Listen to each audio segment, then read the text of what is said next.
최근 서울의 아파트 가격이 큰 폭으로 상승했습니다. 하지만 비싼 아파트들 사이에는 낡은 빌라와 단독주택들도 여전히 많이 있는데요.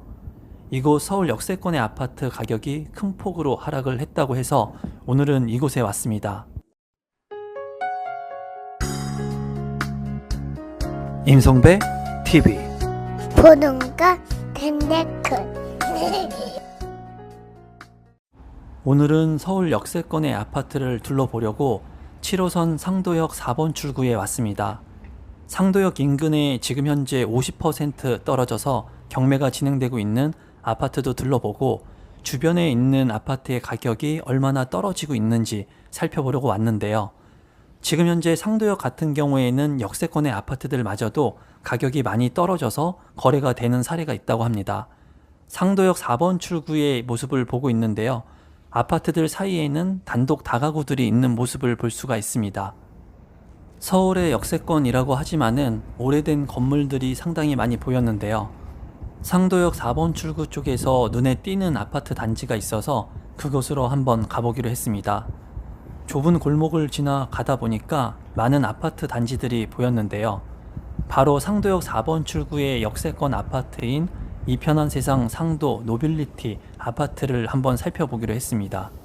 제가 이 아파트를 둘러보는 이유는 최근 거래된 사례에서 큰 폭의 하락 거래가 있었고 2019년도의 가격으로 돌아간 듯한 모습을 보이고 있어서였는데요. 이편한 세상 상도 노빌리티 아파트는 아파트 전체 세대수 893세대, 총 8개 동으로 이루어져 있었습니다. 최고층은 29층으로 건축이 되었고 입주는 2018년도에 한 아파트였어요. 이 아파트의 실거래 가격을 살펴보니 최고가 대비 5억 정도 떨어져서 거래가 된 사례가 있었는데요. 25평형의 실거래 가격을 살펴보니 2021년 10월에 15억 4,500만 원에 거래가 되었습니다. 하지만 최근의 거래에서는 2023년 2월에 10억 6천만 원에 거래가 되었고 2023년 1월에는 10억 4천만 원에 거래가 되었어요. 34평형의 실거래 가격도 살펴보았는데요. 34평형의 실거래 가격은 2021년 10월에 17억 3천만 원에 거래가 되었습니다. 하지만 최근 거래에서는 2023년 1월에 12억 9,500만 원, 그리고 13억 원에 거래가 된 사례가 있었어요. 거래가 된 25평형과 34평형의 공통점은 5억 정도 아파트의 가격이 하락했고 2019년도의 가격으로 돌아갔으며 거래가 없다가 2023년 1월과 2월에 거래가 있었다는 것이었습니다. 이 아파트의 가격이 지금 최저가로 거래가 된 만큼 지금이 바닥인지 알 수는 없지만 앞으로의 거래되는 상황을 보면서 얼마까지 더 떨어지는지 확인할 필요가 있어 보였습니다. 저 멀리 경매가 진행되는 아파트도 보였는데요. 지금 현재 상도역 역세권의 아파트이면서 감정가 대비 49%의 가격이 떨어져서 최저가 51%에 진행되는 아파트가 있습니다. 저 멀리 보이는 아파트인데요. 이편한 세상 상도 노빌리티 아파트가 상도역 4번 출구의 역세권 아파트라면 경매가 진행되고 있는 아파트 같은 경우에 상도역 1번 출구와 인접하고 있는 역세권의 아파트였습니다. 지금 보이는 이 아파트가 상도역 롯데캐슬 파크힐이라고 하는 경매가 진행되는 아파트였어요. 상도역 1번 출구를 지나 경매가 진행되는 아파트를 둘러보기로 했는데요. 상도역 1번 출구 같은 경우에는 공실의 상가들이 지금 보는 것과 같이 많은 모습을 보여줬습니다. 또한 상권이 아주 활성화되고 있다는 느낌은 받지 못했어요. 제가 느끼기에 상도역 1번 출구는 확실히 낙후되어 있다고 느꼈습니다. 또한 서울의 상권과 같은 느낌을 받지는 못했어요. 주변을 둘러보니까 건너편의 상가들이 더욱더 상권이 좋다고 느껴질 정도였습니다. 상권을 둘러보고 경매가 진행되는 상도역 롯데캐슬 파크힐을 둘러보려고 하는데요. 아파트로 가는 길에 상당히 낙후된 건물들이 많이 보였습니다. 적벽돌의 오래된 건물들, 90년대에 지어진 건물들도 보였고요. 주변이 상당히 잘 정비가 안 된 모습을 볼 수 있었어요. 또한 상도역 1번 출구에서 가는 길에는 상당히 지대가 높다는 것을 확인할 수 있었는데요. 지금 보시는 것과 같이 높은 지대에 지어진 건물이기 때문에 이렇게 경사가 굉장히 급격한 것을 확인할 수 있었습니다. 또한 주변에는 지금 보시는 것과 같이 낙후된 건물들이 많이 있다는 것을 다시 한번 확인할 수 있었습니다. 위에 올라와서 주변을 둘러봤는데요. 빌라와 단독 다가구들이 보였고 그 옆으로 경매가 진행되고 있는 상도역 롯데캐슬 파크엘 아파트가 보였습니다.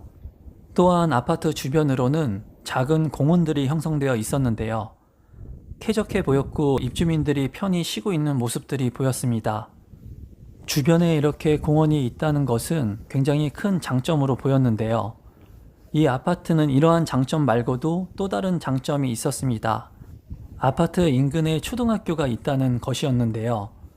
경매가 진행되고 있는 상도역 롯데캐슬 파크엘 바로 옆으로 신상도 초등학교가 위치하고 있었습니다.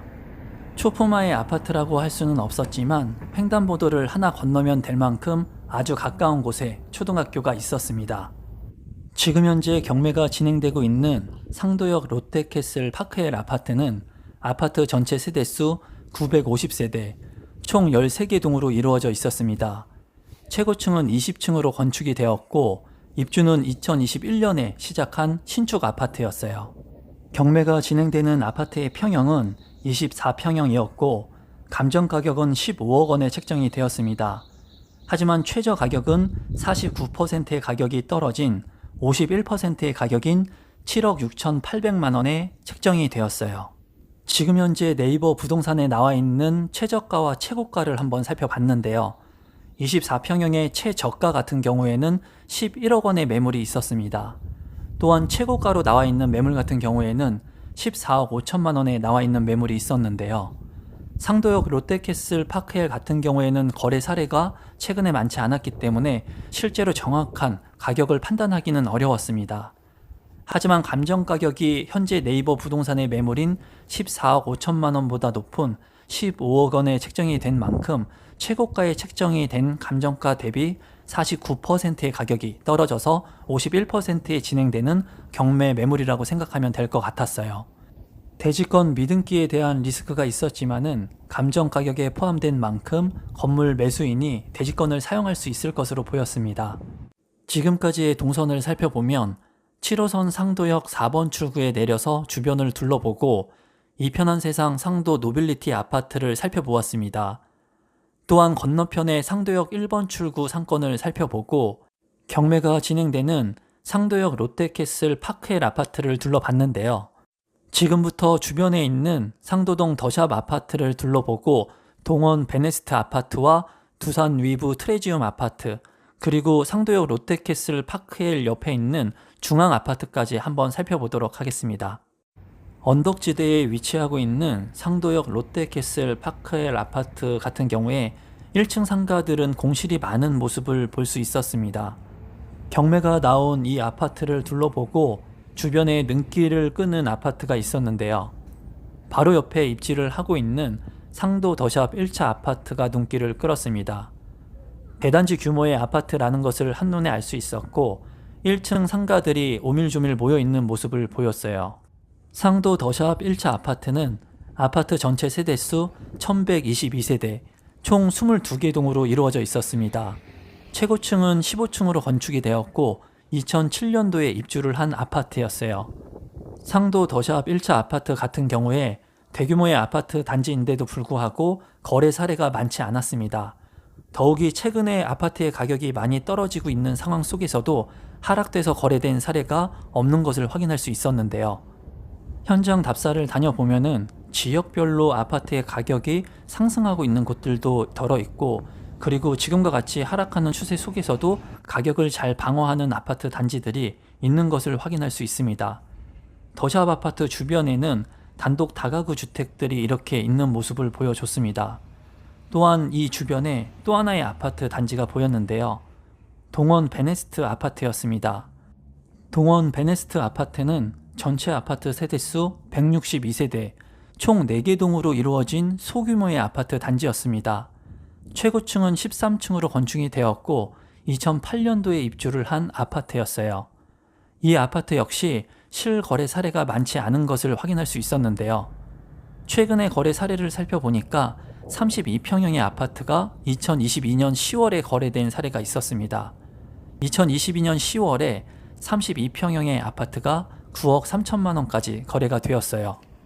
동원 베네스트 아파트 바로 옆으로는 상도 두산위브 트레지움 아파트가 있었는데요. 이 아파트는 상도역보다 7호선 장승배기역하고 더 가깝게 입지하고 있었습니다. 상도 두산위브 트레지움 2차 아파트는 아파트 전체 세대수 582세대, 총 6개 동으로 이루어져 있었습니다. 최고층은 23층으로 건축이 되었고 2016년도에 입주를 시작한 아파트였어요. 실거래 가격을 살펴보니까 최근에 거래된 사례는 없었습니다. 다만 34평형에 거래된 사례가 2022년 4월에 있었는데요. 34평형의 아파트가 2022년 4월에 16억 원에 거래가 되었습니다. 1층 상가들도 잘 형성이 된 것을 확인할 수 있었습니다. 상도 두산위브 트레지움 2차 아파트를 둘러보고 경매가 나온 상도역 롯데캐슬 파크엘 아파트도 모두 둘러봤는데요. 이 지역을 둘러보면서 지대가 상당히 높다는 생각을 했습니다. 또한 구축의 건물들과 신축의 건물들이 혼합되어서 공존하고 있다는 생각이 들었는데요. 저 멀리 경매가 진행되고 있는 상도역 롯데캐슬 파크엘 아파트가 보였고 그 대로변 사이로 또 다른 아파트 단지들이 보였습니다. 그 아파트는 상도 중앙 하이츠빌 아파트였는데요. 상도 중앙 하이츠빌 아파트는 아파트 전체 세대수 544세대, 총 10개 동으로 이루어져 있었습니다. 최고층은 25층으로 건축이 되었고 2003년도에 입주를 시작한 아파트였어요. 실거래 가격을 살펴보니 32평의 아파트의 가격이 최근에 거래가 있었는데요. 32평의 아파트의 가격이 2021년 7월에는 11억 9,500만 원에 거래가 되었습니다. 하지만 최근 거래가 된 사례에서는 2023년 1월에 8억 6천만 원에 거래가 됐었고 8억 4천만 원에 거래가 된 사례가 있었어요. 오늘은 서울 역세권의 가격 하락이 큰 아파트들도 살펴봤는데요. 끝까지 영상 시청해 주셔서 진심으로 감사드리고 앞으로 더 좋은 영상으로 찾아뵙겠습니다. 항상 시청해 주셔서 감사합니다.